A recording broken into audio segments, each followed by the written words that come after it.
Alhamdulillahilladzi anzala kitabahu hudalil muttaqin waladzi arsala rasulahu bil huda wa dinil haq liyuzhhirahu 'ala dini kulli walau karihal kafirun.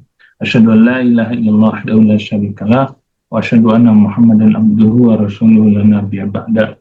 Allahumma shalli wa sallim wa barik ala sayyidina Muhammadin anbiya'i wal mursalin wa ala alihi wa kulli sahabati rasulillah ajma'in wa ummatihi bi'dawatihi ila yaumil amma ba'd. Sudah Sudah direkam? Sudah, Kiai. Oke. Kemarin kita sudah ngebahas pertemuan yang sebelumnya ya, bahwa menuntut ilmu itu ada 12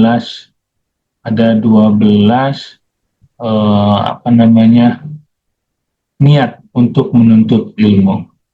Pertama, seperti yang disampaikan itu kemarin, saya ulangi ya, yaitu karena ingin menghilangkan kebodohan pada diri sendiri, karena ingin menghapus kebodohan pada orang lain. Kedua, yaitu tadi harus menjadi ustadz dan harus menjadi dosen agar dapat menghilangkan kebodohan. Maka kalau belajar di madu tapi tidak ingin jadi ulama, itu sia-sia. Ini ngomong suara saya apakah terdengar jelas? Terdengar, Kiai.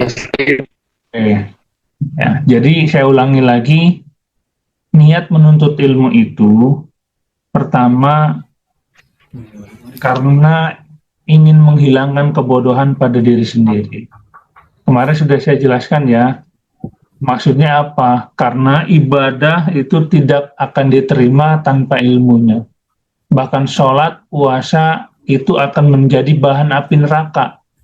Kok bisa orang sholat, kok bisa orang puasa jadi bahan api neraka? Ya, kalau tidak tahu ilmunya.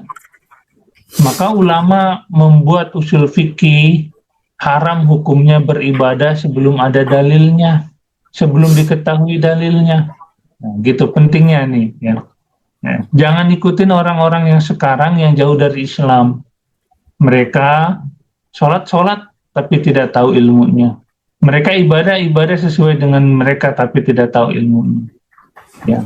Kata Rasulullah Shallallahu Alaihi Wasallam yang intinya bahwa keadaan sahabatku itu dibandingkan dengan umat yang lain seperti cahaya bulan purnama. Begitu juga orang-orang berilmu dan tidak dengan yang berilmu. Itu ibarat bulan purnama yang cahayanya kelihatan. Berbeda juga orang ahli ilmu dengan orang yang bukan ahli ilmu. Orang abid, bahkan tidak bisa disandingkan orang berilmu dengan abid. Abid itu orang yang rajin beribadah. Al-abid, orang yang rajin beribadah itu sangat berbeda dengan orang yang memiliki ilmu. Orang-orang abid itu mudah disesatkan oleh setan, tapi orang yang berilmu susah disesatkan. Dalam kitab Hiwar Iblis dijelaskan bahwa iblis itu mengatakan kepada para murid-muridnya, jangan kalian goda orang yang berilmu. Kenapa? Karena orang berilmu itu akan mematahkan argumen kalian dan kalian sia-sia. Ya, kalian akan sia-sia energinya. Oleh karena itu, kata iblis, godalah abid, karena abid itu bodoh. Abid itu padahal ahli ibadah loh, tapi bodoh. Maka suatu ketika iblis ngasih tahu, ini aku buktikan. Dalam kitab itu, iblis datang kepada abid yang sedang tahajud. Dia bertanya, dia menyerupai seorang laki-laki, dia bertanya, wahai hamba Allah, kata iblis kepada abid itu, apakah engkau tahu, apakah bisa menurutmu Allah itu menciptakan alam semesta di dalam telur ini? Telurnya dibawa oleh si abid, oleh si iblis. Apa jawaban si iblis ketika ditanya, apakah Allah bisa menciptakan alam semesta di telur ini yang kecil? Jawaban abid adalah, aku tidak tahu. Wah, si iblis ketawa. Tawa kenapa? Berarti dia kafir. Kenapa dia kafir? Itu bilang dia tidak tahu, Padahal jawabannya adalah Allah pasti bisa kalau Allah berkehendak. Ya. Wala mungkinin autaroku, ya itu ada dalam kitab Aqidatul Awam Syekh Marzuki. Ya, itu juga dijelaskan. Ya. Kulu mumkinin autarkuhu, kulu mumkinin autarkuhu, kulu mumkinin autarkuhu. Nah itu ada dalam kitab kuning Aqidatul Awam. Jelaskan juga kalau Allah mau semuanya bisa. Maka si Abid itu telah kafir, walaupun dia ibadah. Yang kedua, si iblis mengajarkan anak muridnya ke orang berilmu, ke ulama. Ya, bertemulah ulama, ditanya, wahai Syekh, apakah menurutmu bisa Allah ini menciptakan kehidupan alam semesta di dalam telur? Apa jawaban si ulama? Itu tadi, kulu mungkin autarkuhu. Kenapa engkau begitu bodoh menyampaikan pertanyaan-pertanyaan bodoh? Apakah sulit bagimu memahami bahwa Allah itu bisa membuat apa saja? Wah, dipermalukan iblis di depan murid-muridnya. Pulanglah. Ketika di madrasah iblis, di tengah laut itu, iblis mengatakan kepada murid-muridnya, tuh, sudah aku katakan kepada kalian. Ya, si ulama itu membuat aku bodoh di depan kalian. Gitu. Ya, jadi yang dapat digoda itu adalah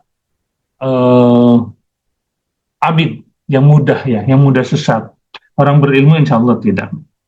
Jadi banyaknya kemarin itu, pertama menghapus kebodohan dari dirinya sendiri, yang kedua menghapus kebodohan dari orang-orang bodoh, menghidupkan agama, melanggengkan Islam, sebab kelanggengan Islam adalah dengan ilmunya.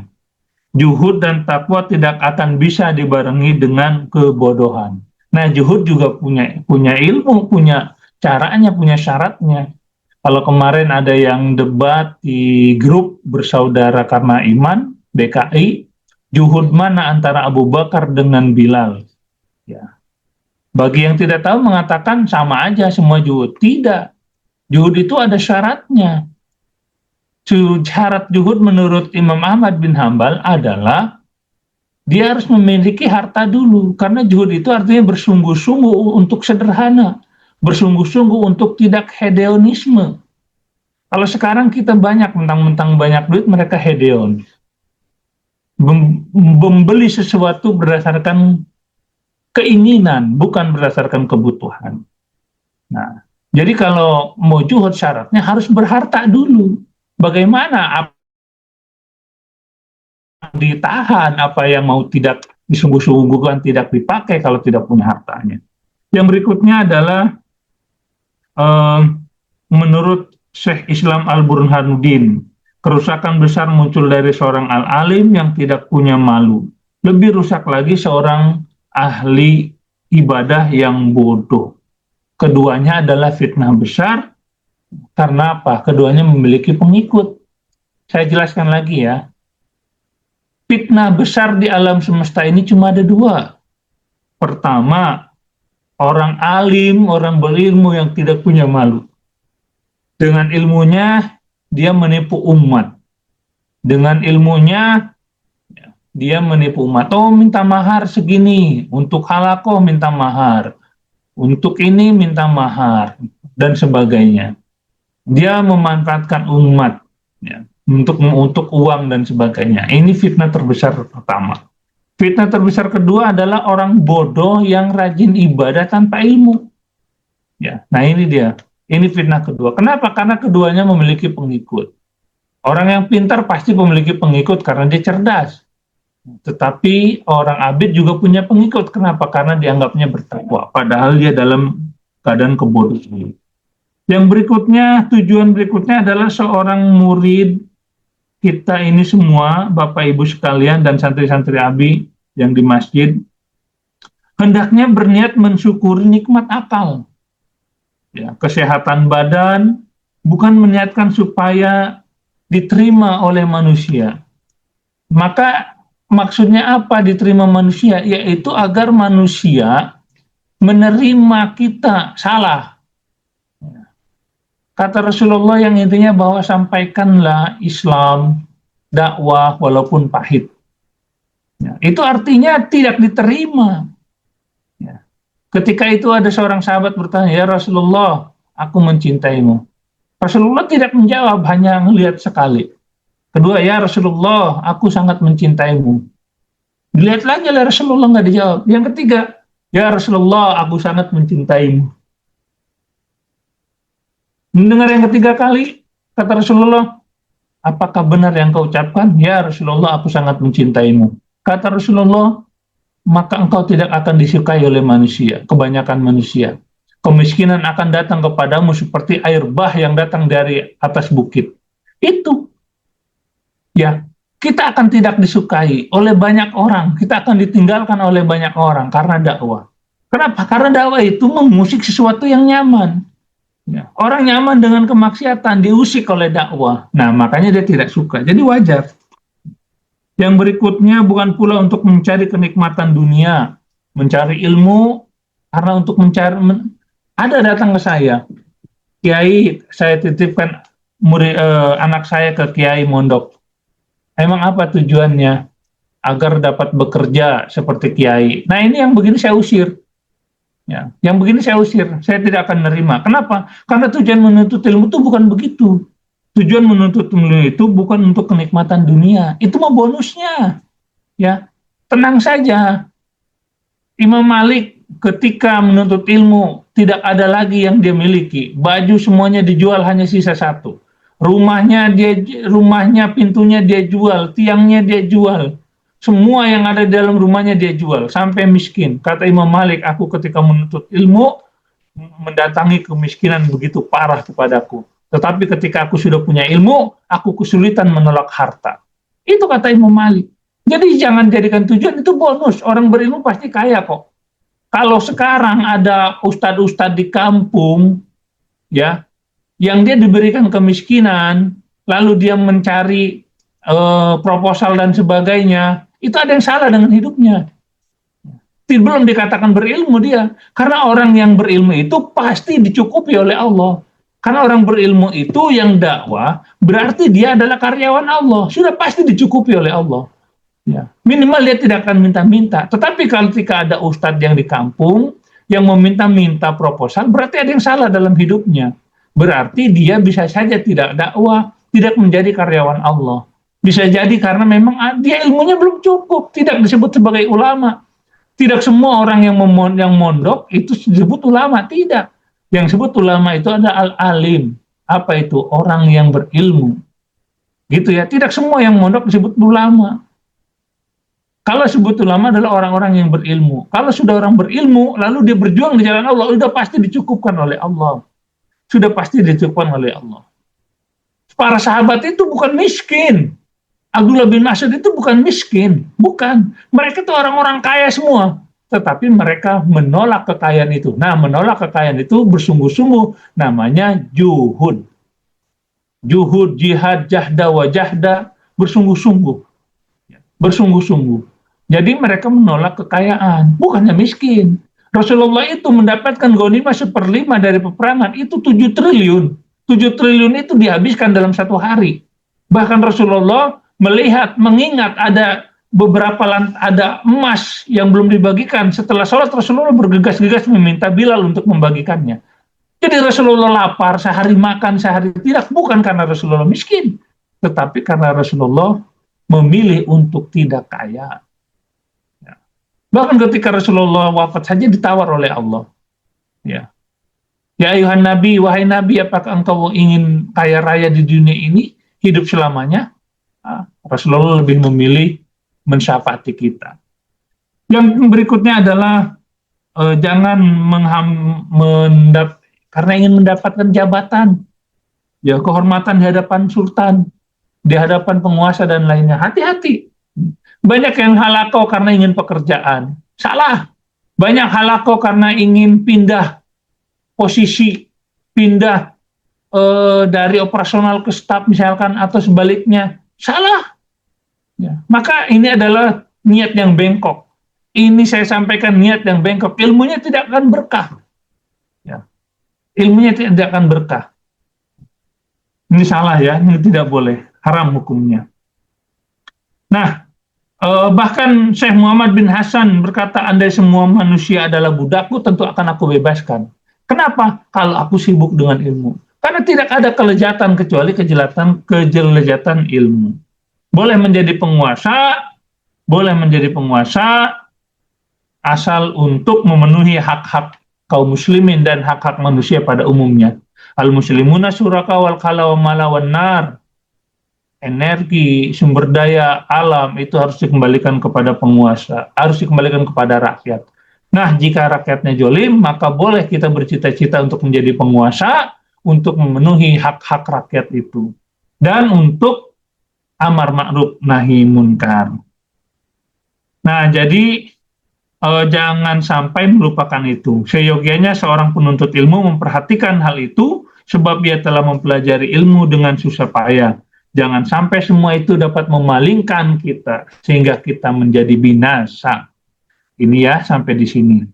Fala yasrifuhu ila dunyal haqiratil qalilati fa inna. Ya. Maka jangan sampai ya semua itu hanya untuk mementingkan dunia. Ila dunya al-akhiratil qalilal faniyah. Ya, sehingga kita dapat dipalingkan menuju hanya tujuannya untuk dunia saja, faniyah. Ingat kata-kata Imam Malik, aku begitu miskin ketika menuntut ilmu karena beli kitab, ongkos, makan, ya, dan sebagainya. Tetapi setelah ilmu datang kepadaku, aku kesulitan menolak harta. Itu juga yang saya rasakan, Ibu Bapak. Ya, saya tidak mungkin berbicara di bapak-bapak sekalian, di ibu bapak sekalian sekarang kalau saya tidak memiliki ilmunya, gitu. Untuk apa ibu bapak mendengarkan saya kalau saya tidak ada ilmunya? Justru ibu bapak ada di sini karena mendengarkan ilmu dari saya, kan? Gitu ya. Qala Nabi sallallahu alaihi wasallam telah berkata atau telah berfirman, telah berkata atau telah bersabda Nabi sallallahu alaihi wasallam, takut dunya fawalazi nafsu Muhammadin biyadihi innaha la ashharu min harut wa marut. Berhati-hatilah takut dunia. Ya. Jadi kalau takwa itu artinya takut kepada Allah, itu takwa. At-takut dunya, bertakutlah kepada dunia. Fawalazi nafsu Muhammadin, ya, biyadihi, yang jiwa Muhammad biyadihi, di tangannya. Ini pasti domirnya Allah. Innahal asharu min harut wa marut. Ya, sesungguhnya dunia bisa menyihir seperti Harut dan Marut. Nah, Harut dan Marut ini ada dalam surat Al-Baqarah 102. Catat, surat Al-Baqarah 102. Ibu Bapak sudah punya bukunya, kan? Dicatat di bukunya. Ya. Waktu itu saya sudah membeli sekitar 80 buku. Dicatat di bukunya. Ini ada dalam surat Al-Baqarah 102. Surat Al-Baqarah 102 ini juga pembatal sihir. Kalau ibu bapak mengikuti program saya terkait dengan mu'alij, ruqyah, ya, itu di buku saya juga ada Cultivating Ulama Bisukses. Ya. Itu di buku itu juga jelaskan 102 itu pembatal sihir. Jadi Harut dan Marut itu datang ke Babilonia. Dia menyihir orang. Sihir yang disampaikan dia adalah sihir pelet. Seorang laki-laki dan perempuan, suami istri dapat pecah, dapat cerai oleh sihirnya Harut dan Marut. Ya. Bagaimana bisa orang yang memiliki keilmuan kacau pemikirannya oleh Harut dan Marut sihirnya? Ya. Suami istri dapat cerai oleh Harut dan Marut. Ya. Kalau dalam ilmu ruqyah, Harut dan Marut ini juga sama dengan satu jenis jin. Satu jenis jin ini dalam kitab Hiwar Iblis, ya, dan kitab ruqyah dijelaskan Harut dan Marut ini sama dengan satu golongan jin yang bernama jin dasim. Apa itu jin dasim? Yaitu jin yang khusus menyihir, ya, membisikkan. Sihir itu artinya bisikan, membisikkan kepada suami istri untuk bercerai. Ya, sesungguhnya cerai adalah sesuatu yang halal tapi dibenci oleh Allah. Harut dan Marut ini sihirnya luar biasa. sehingga seseorang laki-laki dan perempuan yang dulunya harmonis tiba-tiba bisa menjadi cerai karena ucapannya, karena emosional. Nah, mereka akan bagian namanya jin dasim. Ya, laki-laki dan perempuan dipisahkan. Makanya kalau mau meruqyah korban pelet, dibacakan surat Al-Baqarah 102 ini, tapi dengan ilmu. Nah, kata Imam Ali, jadikanlah dunia itu di tangan, ya, dan akhirat di hati. Jadi kalau akhirat ada di hati, kita tujuannya adalah akhirat. Sedangkan dunia itu kita gunakan untuk bersyukur, yaitu di jalan Allah. Jangan kebalik, dunia ada di hati, akhirat ada di tangan. Hiya dunya aqlu minal qalil. Dan dunia itu lebih sedikit dari yang sedikit. Hiya dunya aqlu, dia nih ya, dunia itu sedikit minal qalil, dari yang sedikit. Wa asikuha azzallu minad dalil. Pendambanya lebih hina dan lebih hina lagi. Nah, gitu maksudnya. Tusimu bi syihriha qauman wa tu'mi. Orang-orang yang tuli dan buta karena sihirnya. Fahum, dan mereka, kemudian mereka mutahayyiruna bila dalil. Mereka bingung tanpa pemandu. Jadi orang-orang yang gila dunia, orang-orang yang menjadikan dunia di hatinya bukan akhirat, orang-orang yang menuntut ilmu karena ingin dicintai manusia, orang-orang yang menuntut ilmu karena ingin harta, sesungguhnya dikasih tahu nih ya, dunia itu sedikit, bahkan lebih sedikit. Ya, maksudnya gitu. Orang-orang yang begitu itu akan hina, dan akan lebih hina lagi mereka nantinya.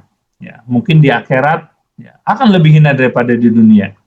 Yalah, kita juga bisa melihat kan para pejabat-pejabat negeri ini yang haus harta, itu mereka hina, dijadikan meme lah, dijadikan pokoknya nggak benar. Ya. Tusimu bisyihriha qauman wa tu'mi. Orang-orang yang tuli dan buta, tu'mi, umi ini namanya ya, yang buta karena sihir dunia.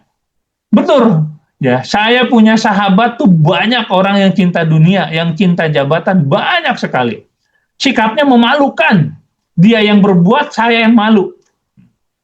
Dia yang berbuat, kita yang, aduh, gimana ya gitu. Banyaklah, banyak di antara kita banyak. Ya, fahum mutahayyiruna bila dalil. Ya, dan mereka bertambah bingung. Kenapa? Karena tanpa pemandu. Nah ini dia. Hati-hati ibu bapak. Wayang bagi li talibil ilmi alla yuzilla nafsahu bit-tama'i fi ghairi matmah. Ya. Seyogyanya wayang bagi, ya, seyogyanya li untuk talibi, untuk para penuntut ilmi, alla yuzilla nafsahu, ya, tidak menghinakan dirinya sendiri, bitoma'i, ya, dengan bersikap tamak, fi ghairi matma'i, dengan sesuatu yang tidak pantas ditamaki. Nah, maksudnya dunia. Seyogyanya untuk itu untuk penuntut ilmu, tolib, ya. Allah yudhillan nafsah, jangan sesekali menghinakan dirinya sendiri dengan bitoma'i, dengan bersikap tamak pada dunia. Nggak boleh para penuntut ilmu itu tamak, ya. Fi ghairi matma', dengan sesuatu yang tidak pantas untuk ditamaki. Karena yang pantas ditamaki itu adalah ilmu dan amal soleh. Dunia mah tidak perlu ditamaki, sudah ada jatahnya. Wa yahtariza amma fihi mazzalatul ilmi wa ahlihi, ya, dan menjaga hal-hal yang dapat merendahkan ilmu dan wa ahlihi, dan orang-orangnya. Dan jangan sekali-kali Bapak Ibu membuat orang ahli ilmu itu direndahkan gara-gara ibu bapak. Jaga ucapan ibu bapak kepada orang ahli ilmu. jaga ucapan dan sikap ibu bapak kepada para ulama, jaga. Ya. Kecuali ulama-ulama yang memang menjual agamanya untuk dunianya. Nah, itu boleh nasihati. Tetapi jangan sekali-kali ibu merendahkan orang-orang yang jangan sekali-kali ibu bapak merendahkan orang-orang yang memiliki ilmu. Tidak boleh. Dan termasuk ibu bapak yang sedang menuntut ilmu, jangan rendahkan diri ibu bapak ya dengan sesuatu yang membuat ibu bapak jauh dari Allah. Contohnya, terlambat menuntut ilmu, itu merendahkan diri ibu bapak. Berikutnya apa? Menuntut ilmu, ibu bisa lihat saya, ibu bapak bisa lihat saya. Mungkin saya riset dulu ya. Ibu bapak bisa lihat saya pakai jas untuk mengajar ibu. Saya pakai baju, saya pakai jas, saya pakai peci. Saya datang tidak terlambat. Saya tadi menasihati keras santri sebelum subuh. Ya karena waktunya habis, waktunya saya doa, saya bergegas lari. Saya tidak menunggu-nunggu, saya langsung masuk. Padahal saya masih ngajarin santri. Ini adalah saya mengagungkan ilmu. Ini saya mengagungkan ilmu. Ya. Dengan inilah ilmu akan berkah. Makanya ulama itu banyak yang pakai sorban, banyak yang pakai imamah dan sebagainya. Itu untuk memuliakan ilmu dan memuliakan pemilik ilmu. Nah, ibu bapak kalau di sini menuntut ilmu, tetapi biasa-biasa saja seperti lebih bagus ketika kondangan daripada menuntut ilmu, nah, ibu bapak itu merendahkan ilmu dan pemiliknya. Yuk, mulai sekarang ubah, menuntut ilmu saya harus rapi. Saya aja pakai jas loh. Saya ini yang akan memberikan ilmu dengan izin Allah kepada ibu bapak. Tapi saya pakai jas. Nah ini kalau ibu bapak hadir di sini sekadarnya, lambat datang terlambat, ya, tidak pakai peci, tidak pakai baju syar'i, lebih bagus bajunya ketika kondangan daripada menuntut ilmu, dalam kitab ini ibu bapak telah menghinakan ilmu dan pemiliknya. Ini termasuk adab majlis. Wa yakunu mutawaddi'a. Ya. Dan hendaklah para penuntut ilmu bersikap tawadu. Wa tawaddu baina takabbir wa zillah. Tawadu itu adalah bersikap antara sombong dan hina. Ya. Mana tadi? Nah ini. Wa tawaddu'u baina takabburi wa zillah. Takabur itu antara kesombongan, wazillah, dan hina. Ibu bapak, kalau ibu bapak punya dosa segede alahim gambreng, dalam kitab Sabab Dakhul Jannah, 7 pemuda yang dijamin masuk surga tanpa hisab, dijelaskan bahwa waktu itu Ibnu Abbas bertanya, ya Rasulullah, apakah kami akan masuk surga semua? Ya, kecuali musyrik dan sombong. Intinya begitu. Apakah kalau kami pezina? Ya, kalau kalian pezina, kalian juga akan masuk surga. Apakah kalau kami pembunuh? Ya, kalau kalian pembunuh juga kalian masuk surga. Tapi melalui proses. Tapi endingnya akan masuk surga. Selama kalian tidak musyrik dan sombong. Ya. Tidak akan masuk surga, kata Rasulullah yang intinya begitu. Tidak akan masuk surga seseorang yang di hatinya memiliki sifat sombong, walaupun sebesar biji jarah. Maka tidak boleh sombong ya ibu bapak. Sombong itu hanya milik Allah. Wal ifatu kadzalik wa yu'rafu dzalika fi kitabil akhlaq. Ya. Hal itu bisa dipelajari mana tadi? Wa ifatu kadzalik. Hal itu yu'rafu dzalika fil kitabil akhlaq. Hal itu bisa dipelajari dari kitab akhlak. Jangan sombong ibu bapak. Ya, itu bisa dipelajari dalam kitab akhlak. Maksudnya kita tidak boleh sombong. Ya. Kalau mau enggak sombong, kalau mau tawadu, banyak-banyak belajar kitab akhlak. Ya. Jadi orang yang merasa orang bukan siapa-siapa itu enak loh. Saya ulangi, merasa bukan siapa-siapa itu enak.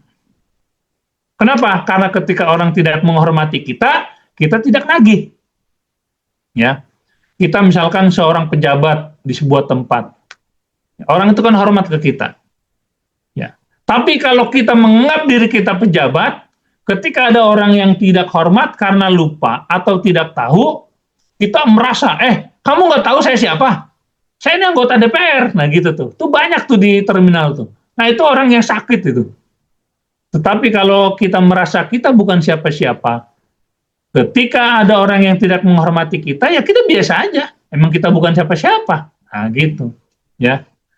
Makanya kalau saya dalam berkehidupan sosial, saya pakai baju biasa saja. Mungkin baju saya ibu bapak udah bosan. Ya. Kok Ustadz, kok kiai pakai bajunya itu aja? Iya, baju saya itu tidak banyak, hanya itu saja. Karena takut dihisab di akhirat kalau baju banyak. Tetapi khusus menuntut ilmu, pernahkah ibu bapak melihat saya tidak rapi? Pasti ibu bapak melihat saya rapi. Pakai jas, pakai peci. Kenapa? Karena saya tahu ilmunya. Karena saya tahu ilmunya. Jangan hinakan ilmu dan pemiliknya. Jangan sombong, kecuali dalam keadaan menuntut ilmu dalam pakaian misalkan. Jangan sombong, karena sombong adalah neraka. Ansazadni Syekh, ya, Imam Ustaz Ruknuddin Ma'rufu bil Adib Muhtari Syi'ran li nafsi. Syekh Imam Al-Ustad Ruknuddin, ya, Al-Ma'ruf yang sangat terkenal. Nah, ini artinya Al-Ma'ruf. Kenapa saya bilang sangat terkenal? Karena ada alif lamnya. Ini Al-Ma'syurat. Ya, kenapa? Karena ada alif lamnya. Ini maksudnya Ustadz Ruknuddin ini terkenal. Ya, kalau ngerti bahasa Arab enak. Ruknuddin Al-Ma'ruf, Ustadz Syekh Imam Ustadz ini udah Masya Allah, Ustadz ini kalau di Al-Hajar ini dalam Islam tuh ini guru besar ini. Kalau di kita mah asal pakai udang-udang juga sebutnya Ustadz. Ya, aduh, yang ilmunya nggak jelas juga, sanad ilmunya nggak jelas juga disebut Ustadz kalau di kita mah. Ya. Kalau ini mah udah Syekh, Imam, Ustadz. Ustadz itu guru besar, al-alim sebenarnya itu profesor. Ya, kalau Ustadz itu seperti orang yang sudah punya doktor S3. Ya. Ar-Ruknuddin Al-Ma'ruf, ya, Syekh Ustadz Imam Ruknuddin yang dikenal bi Adib Mukhtar dengan kitabnya Al-Adib Mukhtar. Adib itu adab ya, atau pengajaran. Syi'rul nafsi, melantunkan syair. Ada petasan. Melantunkan syair li nafsi, untukku. In tawaddu'a min khisalil muttaqi. Tawadu itu, sesungguhnya tawadu itu sifat orang-orang bertakwa. Wabihi taqiyu illa ma'aliya yartaqi. Dengannya ia mendaki derajat yang tinggi. Wa minal ajib ujbu man huwa jahil. Mengherankan. Ajib, heran. Nah, gitu. Wa minal azibi, mengherankan. Ya, ujub man huwa jahil. Ujubnya orang yang tidak tahu keadaannya. Fi alihi ahwal sa'idu amsaki. Apakah ia bakal bahagia atau sengsara? Nah, pantun ya, kayak pantun ya syairnya. Am kaifa tamu umruhu auruhu. Atau bagaimanakah ia akan menutup usia dan ruhnya. Yauma nawa mutasaffilu au murtaqi. Apakah di derajat yang rendah atau yang tinggi? Wal kibri ya'mu li rabbina sifatul lahu. Kesombongan adalah sifat khusus, sifatul lahu, sifat khususnya, yaitu kepada Allah. Jadi kesombongan itu li rabbina, untuk Tuhan kita, sifatalahu, yaitu sifatnya. Maksusatu fatajannabannaha wa attaqi. Jauhilah itu dan waspadalah. Jadi Syekh Ruknuddin ini membuat syair agar kita tidak sombong, tapi harus bersifat tawadu. Enak kok kalau kita sifat tawadu. Enak, benar-benar enak. Nggak punya beban. Qala Abu Hanifah rahmatullahi alaihi li ashabi. Telah berkata, ini Pilmadi ya, Pilmadi orang ketiga, huwa di sini sebenarnya. Ya, jadi ini artinya telah berkata. Ingat ya, kalau bahasa Arab satu huruf saja beda artinya. Qala ini Pilmadi. Artinya telah lampau. Dan di sini di dalamnya ada kata-kata huwa domirnya. Qala telah berkata Abu Hanifah rahmatullahi alaihi. Abu Hanifah rahmatullahi alaihi. Semoga Allah merahmati atasnya. Li ashabihi, kepada murid-muridnya. Nah, murid-muridnya ini kenapa disebut ashabihi? Ya. Ashabihi kenapa? Karena dalam Islam itu murid itu seharusnya menjadi sahabat.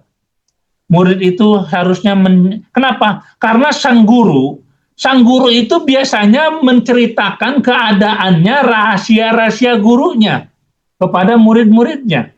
Karena guru itu sangat percaya. Nah, karena guru itu sangat percaya kepada murid-muridnya. Ya. Kenapa disebut sahabat? Rasulullah kenapa teman-temannya, murid-muridnya disebut sahabat? Ya, kalau Nabi Isa murid-muridnya disebutnya hawariyun. Kalau Islam menyebutnya, Rasulullah itu menyebut murid-muridnya dengan sahabat. Begitu juga saya kalau punya murid, punya santri, saya sebut sebagai sahabat. Di ashabihi. Kenapa? Karena beda antara sahabat dengan teman. Sahabat itu adalah orang-orang yang menyimpan rahasia. Yang kalau rahasia itu terbongkar, nyawanya, keluarganya, dan majelisnya terancam. Oleh karena itu, disebutnya sahabat.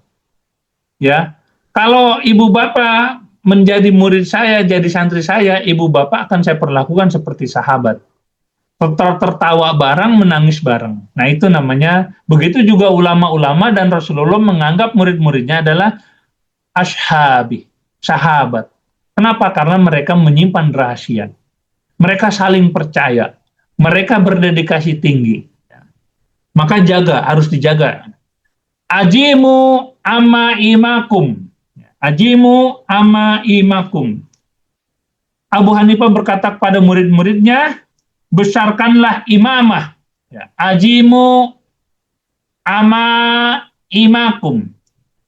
Besarkanlah imamah. Peci kalian. Besarkanlah peci kalian. Wawasi'u akmamakum. Ya. Dan longgarkanlah lengan baju kalian. Maksudnya, ajimu ama imakum. Besarkanlah sorban kalian yang di kepala. Atau besarkanlah sorban kalian di kepala. Ini makanya sultan-sultan atau khalifah-khalifah kekhilafahan Utsman bin Affan itu kepalanya itu besar-besar. Coba lihat deh ya di Google. Ya, para sultan atau khalifah Turki Utsmani itu imamnya besar-besar.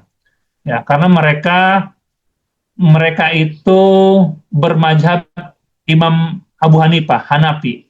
Makanya kalau ada yang pernah ke Turki, sholat subuh di Turki itu menjelang syuruk, menjelang matahari memuncul, bukan di awal.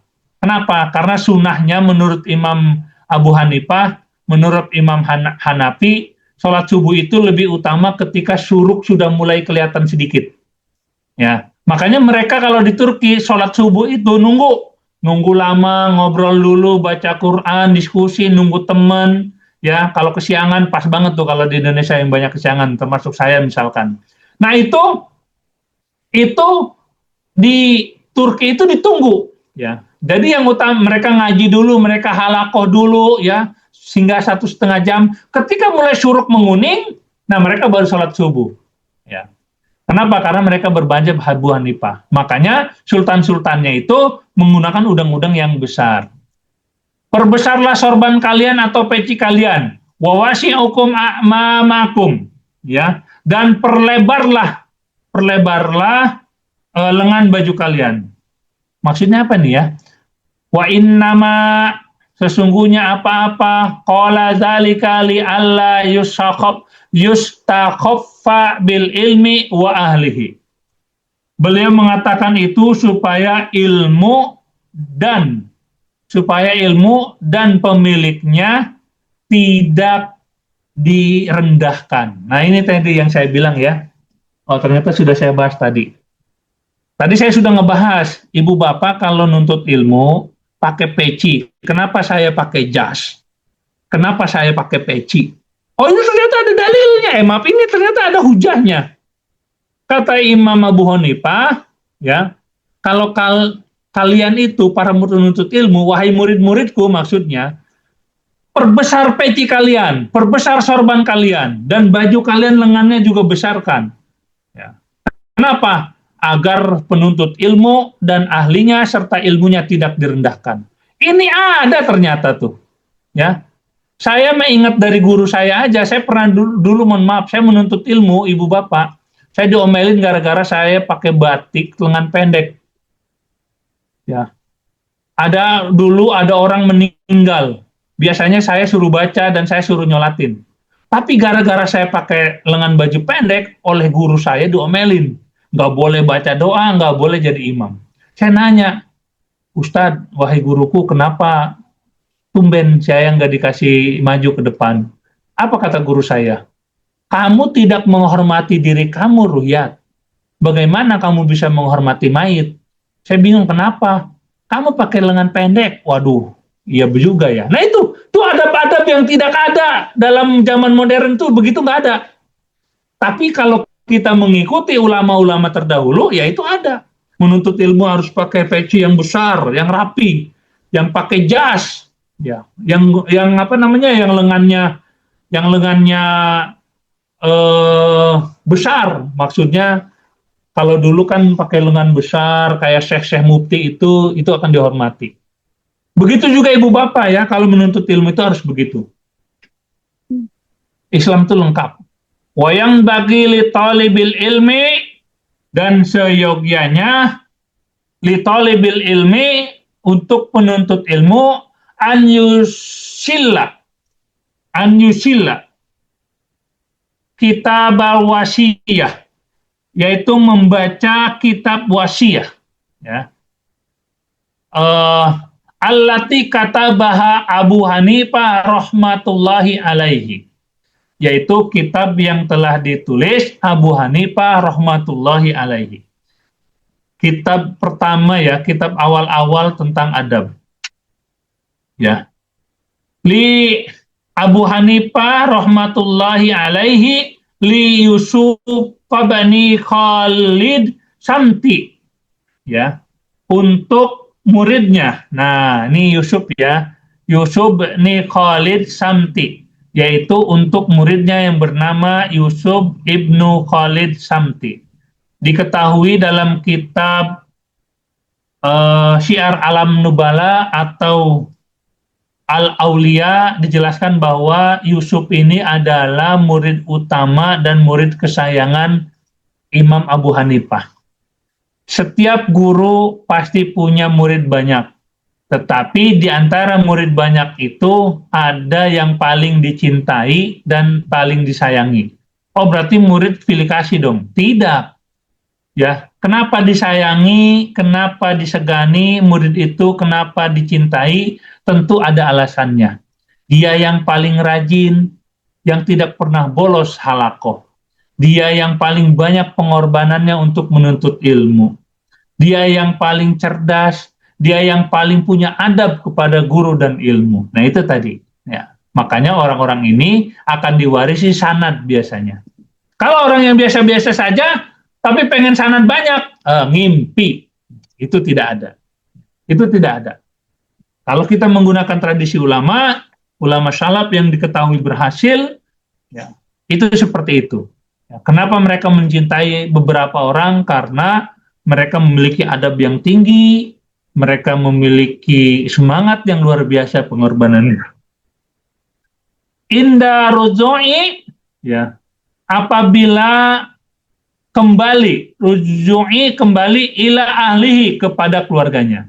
Maksudnya Abu Hanifah rahmatullahi alaihi menulis kitab khusus namanya kitab Wasiyah untuk murid kesayangannya Yusuf ibnu Khalid Syamti yang kembali dari menuntut ilmu kepada keluarganya, ila ahlihi yajiduhu min yatlubul ilmi, ya. Bagi yang mencari kitab tersebut pasti akan menemuinya, yajiduhu, ya, akan ketemu min talabil ilmi, akan ketemu kitab ini. Nah, bapak-bapak mungkin akan ketemu kitab ini, ya, kalau serius. Waqad kana ustadzuna Syekh Islam Burhanuddin Ali bin Abi Bakrin Qodas. Dan telah sesungguhnya ustadz kami Syekh Islam Burhanuddin Ali ibnu Abi Bakrin Qudus, ya.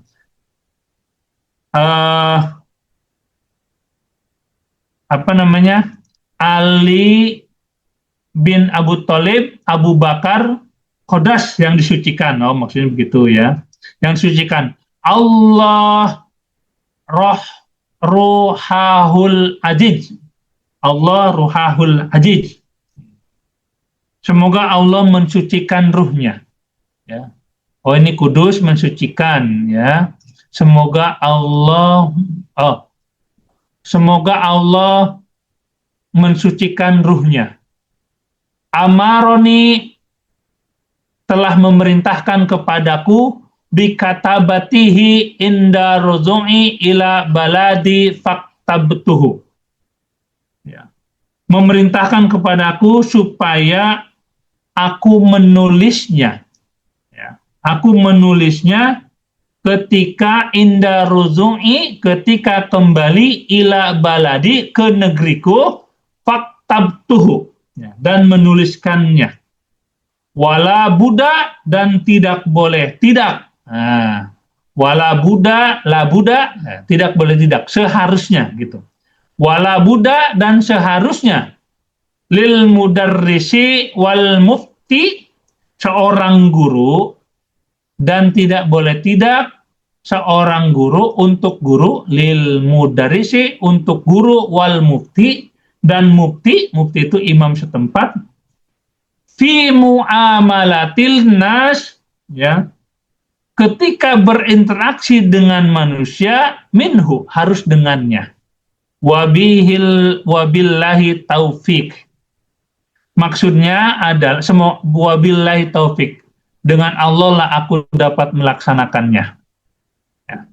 Jadi maksudnya tidak boleh tidak, harusnya bahwa untuk guru dan para imam di sebuah negeri, termasuk diriku, nah kata ini, ya, kata murid tadi, ketika mu'amalatin nas, ketika berurusan dengan para manusia, itu harus menggunakan adab-adab kitab itu. Maksudnya begitu. Jadi maksudnya kalau kita berurusan dengan manusia, kita harus menggunakan kitab-kitab adab itu yang saya jelaskan tadi di atas, ya. Nah, di bawah wabillahi taufik, wabillahi topik wal hidayah. Wah, kadang-kadang begitu, ya, tapi kita nggak tahu. Kalau ada ulama bilang wabillahi topik wal hidayah, itu apa maksudnya? Maksudnya adalah wabillahi taufik, dan dengan Allah lah aku akan mampu. Taufik itu mampu. Taufik itu terukur. Taufik itu artinya gini, Ada ibadah taufikih, ya. Ada ibadah yang taufikih. Maksudnya ibadah taufikih itu adalah ibadah yang terukur kadarnya. Contoh, puasa Ramadan itu terukur kadarnya. Sholat itu terukur kadarnya. Sholat subuh 2 rakaat, zuhur 4 rakaat, asar 4 rakaat, maghrib 3 rakaat, isya 4 rakaat. Itu taufik. Ya, itu taufik. Itu adalah taufikih. Itu adalah ibadah yang taufikih. Ibadah yang terukur kadarnya, waktunya, syarat-syaratnya. Tapi selain itu, ibadahnya tidak terukur. Contoh sedekah. Sedekah itu kan berapa saja, sebanyak-banyaknya. Contoh lagi zikir. Zikir itu kan tidak ditentukan, kecuali beberapa yang ditentukan seperti habis sholat. Subhanallah walhamdulillah wa la ilaha illallah wallahu akbar 33 kali masing-masing. La ilaha illallah wahdahu la syarika lahul mulku wal hamdu wa yumit wa huwa ala kulli syai'in qadir.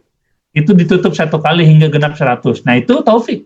Selain itu tidak taufik. Kenapa? Karena ya ayyuhalladzina amanu dzikran katsiran. Hai orang beriman, zikirlah kamu dimanapun kalian berada dalam kondisi apapun, kecuali di toilet. Katsiran sebanyak-banyaknya. Nah, katsiran itu sebanyak-banyaknya seberapa? Nggak tahu. Seehem. Seberapa seehem? Semampunya. Nah, itu dia. Itu namanya ghairi taufik. Ya, tidak taufik. Tapi kalau yang taufik itu adalah yang terukur. Nah, maksudnya taufik itu adalah wabillahi taufik, semoga aku dapat melaksanakannya. Kalau ada ulama sering mengatakan wabillahi taufik wal hidayah, ya, itu adalah sebenarnya wabillahi hidayah wal taufik. Nah, itu lebih mantap kali ya. Dengan Allah lah aku dapat hidayah wa taufik, dan aku akan melaksanakannya. Taufik itu adalah kemampuan melaksanakan syariat. Ya. Saya ulangi, taufik itu adalah kemampuan melaksanakan syariat. Jadi dengan pertolongan Allah lah aku dapat melaksanakannya. Maksudnya melaksanakan apa? Melaksanakan semua yang disampaikan oleh Syekh Jarnuji dari buku ini semua. Dari menghormati guru, menghormati ilmu, menuntut ilmu, jangan menghinakan diri sendiri dengan cara berpakaian bagus, rapi, bersorban.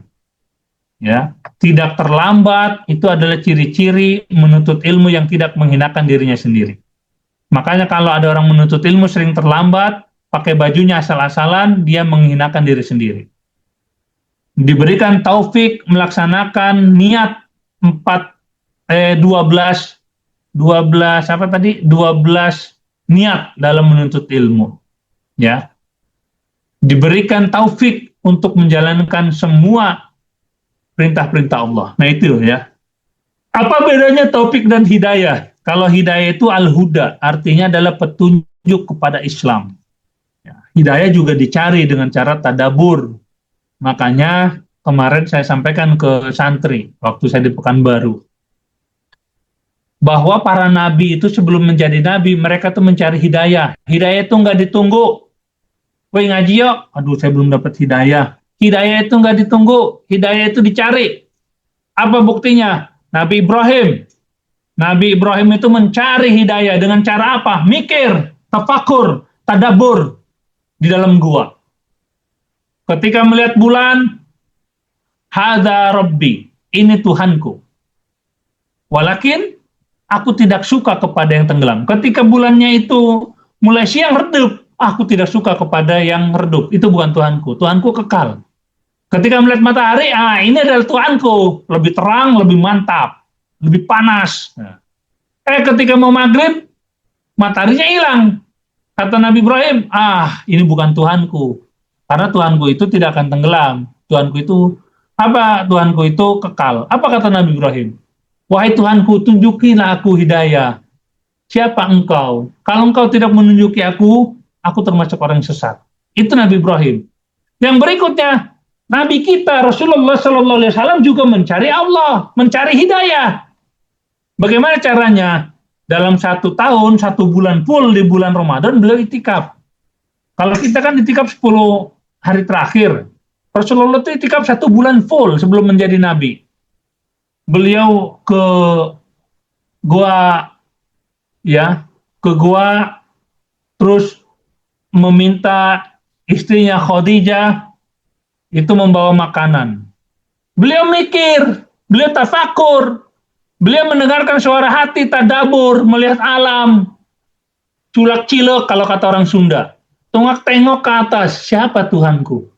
Ketika di atas melihat pernak-pernik cahaya lampu Mekah, kalau ada yang sudah naik ke itu pasti paham. Ketika melihat Mekah, rugi mereka. Mereka menyembah Tuhan yang mereka buat sendiri, lalu mereka makan roti. Rugi mereka. Mereka menyembah Tuhan yang mereka buat sendiri dari tanah, dari patung yang tidak bisa apa-apa. Bahkan diberakin burung aja, nggak diam aja tuh mereka. Terus Rasulullah mikir, tadabur. Makanya pentingnya tadabur itu di madu begitu. Ya, menambah ketangguhan dan sebagainya, mencari, mempertahankan hidayah. Rasulullah itu mencari hidayah sampai datanglah malaikat Jibril membaca Iqra bismi rabbikal ladzi khalaq khalaqal insana min 'alaq Iqra wa rabbukal akram allazi 'allama bil qalam. Nah, itu dia. Ya. Jadi semuanya itu dicari. Nah, makanya kalau ingin mencari ayat-ayat hidayah banyak ya. Seperti dalam surat Al-Baqarah 213, surat Al-Qasas ya. Surat Al-Qasas ada juga di ayat 56. Lalu bagaimana dengan ayat-ayat tentang taufik? Ada di surat Hud ayat 88, surat Nur ayat 21, surat Lail ayat 7, dan surat Kahfi ayat 10 sebagai tambahan. Nah, itu adalah kawan-kawan insyaallah rahimakumullah, sudah selesai pembahasan kita di pasal yang kedua. Yang berikutnya insyaallah minggu depan kita akan membahas pasal 3, fikhtiyaril ilmi, memilih ilmu, wal ustaz dan ustaz, wasyarik, wasabat. Ya, jadi maksudnya adalah di minggu depan kita akan membahas panduan memilih ustadz dan kawan-kawan. Ya. Jadi ternyata menuntut ilmu itu kalau kawannya brengsek, kita akan brengsek. Menuntut ilmu kalau dalam satu kelas ada orang yang sering lambat, kita juga akan lambat. Kenapa? Ya bolak-balik mulu pembahasannya. Nah, makanya dalam satu kelas, ya, dalam perhalakuan satu kelas, itu orang yang lambat itu dinasihati dengan keras, dengan pahit kalau perlu, nggak apa-apa, ya, agar dia dapat memilih mau lanjut atau mau mundur. Kalau mundur, kalau lanjut, mantap, ya. Jadi para murid akan lanjut, akan lebih cepat. Tapi kalau dia mundur, itu juga bagus. Kenapa? Karena satu kelas itu akan lebih maju, begitu ya. Nah, jadi ini besok kita akan membahas masalah menuntut ilmu, memilih ustadz, memilih ilmu, ya ilmu itu pasti bersanad, memilih ustadz, bagaimana sih ustadz yang harus kita ikuti, dan teman-teman. Oh, ternyata hebat ya buku ini, sampai teman itu diajarin kita memilihnya. Oke, Bapak Ibu sekalian, pembahasan kita hari ini selesai, ya, mungkin nanti kita akan bahas parenting ya di kajian subuh ini terus menerus. Kita akan bahas parenting. Parenting ini sangat luar biasa, terutama anak-anak. Anak-anak itu sangat kacau kalau orang tuanya tidak tahu cara mendidiknya. Maka penting untuk melakukan parenting. Terutama wali santri. Kalau wali santri wajib di absen setiap Ahad. Ya, PTU harus absen. Ya, kalau selain wali santri untuk umum silahkan ajak, sebarkan linknya, semakin banyak tentu saya akan dapat pahala. Sebarkan linknya, banyak yang hadir tentu saya akan dapat pahala. Pahala itu untuk apa sih? Nah ini, ya. Lihat di YouTube kita nih, pahala itu digunakan untuk kemudahan hidup. Ulangi, pahala itu digunakan untuk kemudahan hidup dan kelancaran rezeki. Jadi pahala itu tidak digunakan di akhirat saja, tidak. pahala itu juga digunakan di dunia. Untuk apa? Untuk memperlancar rezeki. Untuk apa lagi? Untuk menolak bala. Untuk apa lagi? Menutup aib. Nah itu pahala. Jadi pahala itu bukan hanya digunakan di akhirat, pahala itu digunakan di dunia. Hidup saya mudah, rezeki lancar. Gara-gara apa? Ya gara-gara pahala. Nah itu, jadi pahala itu tidak melulu digunakan di akhirat. Pahala juga digunakan di kalau Bapak Ibu punya buku ini, nggak kelihatan ya? Aish.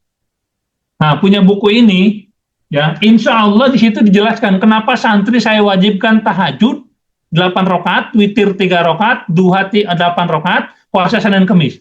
Karena mereka sedang menumpuk pahala mereka. Nah, dengan menumpuk pahala mereka itu, di buku itu saya jelaskan, nanti Allah akan mengarahkan para santri dengan pahala itu, kemudahan hidup, kemudahan mencari cita-cita, kemudahan bagi santri untuk mendapatkan beasiswa atau kemanapun. Nah itu maksud saya begitu. Semakin banyak pahala akan dimudahkan. Itu yang saya terima. Oke ya, insan fillah rahimakumullah. Semoga Allah merahmati kita. Demikian dari saya. Kita istighfar 3 kali. Maaf, nanti itu lewat TU. Apabila ada yang kurang berkenan, mohon maaf. Semoga Allah ridho. Ma'asalamah. Assalamualaikum warahmatullahi wabarakatuh.